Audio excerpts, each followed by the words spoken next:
నమస్తే, నేను Roja. Welcome to special debate. తెలంగాణలో నీళ్లు నిప్పులు రాజేస్తున్నాయి. అధికార విపక్షాల మధ్య జల జగడం ముదురుతోంది. మరో జల ఉద్యమానికి రెడీ అవుతోంది గులాబీ దళం.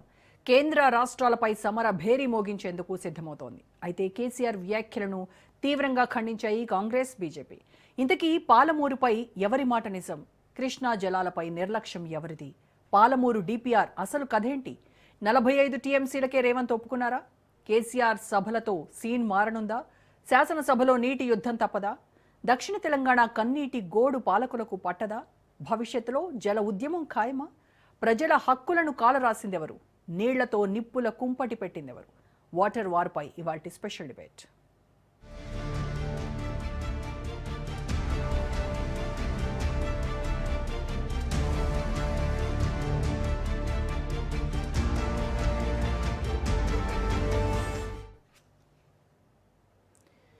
ఇప్పటిదాకా ఒక లెక్క, రేపటి నుంచి మరో లెక్క.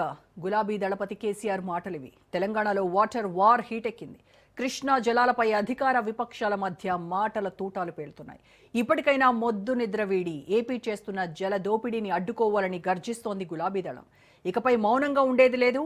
జంగ్ సైరన్ మోగించుడే, జల యుద్ధం చేసుడే అంటోంది బీఆర్ఎస్. పాలమూరుపై కేంద్రాన్ని ఎండగడతాం, పెద్ద ఎత్తున ఉద్యమిస్తామంటోంది. దక్షిణ తెలంగాణకు జరుగుతున్న అన్యాయాలపై గళమెత్తేందుకు సిద్ధమవుతోంది. మహబూబ్ నగర్, నల్గొండ, రంగారెడ్డి జిల్లాల్లో భారీ బహిరంగ సభలకు సన్నద్ధమవుతోంది.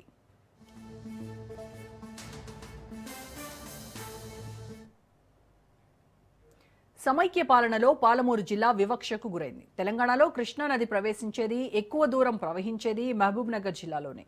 అయినా కాంగ్రెస్, టీడీపీ హయాంలో ఆ జిల్లాకు అన్యాయమే జరిగిందన్నారు కేసీఆర్.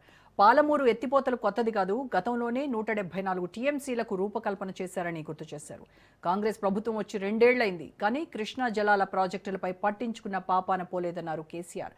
పాలమూరు రంగారెడ్డి ఎత్తిపోతలపై చప్పుడు లేదన్నారు. ఎన్నో అవరోధాలు దాటుకుని పాలమూరు రంగారెడ్డి ప్రాజెక్టును 90% పూర్తి చేసినాం. కాంగ్రెస్ వచ్చినాక తట్టెడు మట్టి తీయలేదు సరికదా, కేంద్రం డిపిఆర్ను వెనక్కు పంపితే కుయ్యి లేదు, కుటుకు లేదంటూ ఆయన హాట్ కామెంట్స్ చేశారు.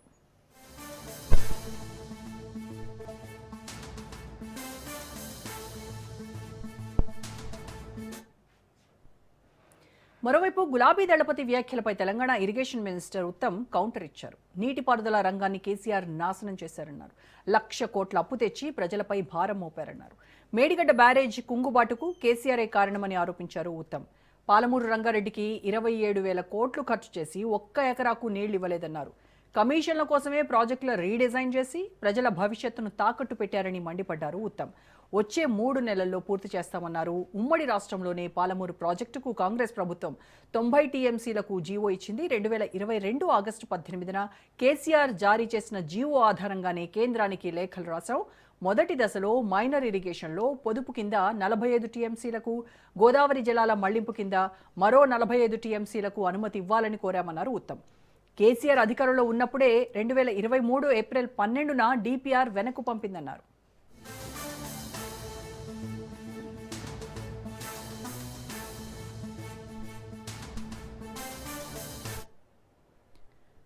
చంద్రబాబు ఎన్డీఏలో చేరడంతో ఆయన మాటలు పట్టుకుని కేంద్ర నేతలు అడ్డు తగులుతున్నారా?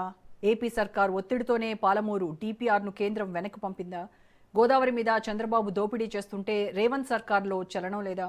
కృష్ణమ్మకు చెందిన పాలమూరు రంగారెడ్డి ఎత్తిపోతల మీద ఘోరం జరుగుతుంటే మౌనంగా ఉంటున్నారా? ఇలా అనేక సందేహాలు వ్యక్తమవుతున్నాయి. దీంతో రాబోయే రోజుల్లో పార్టీలకు అతీతంగా మరో జల ఉద్యమం తప్పదంటున్నారు తెలంగాణ వాదులు.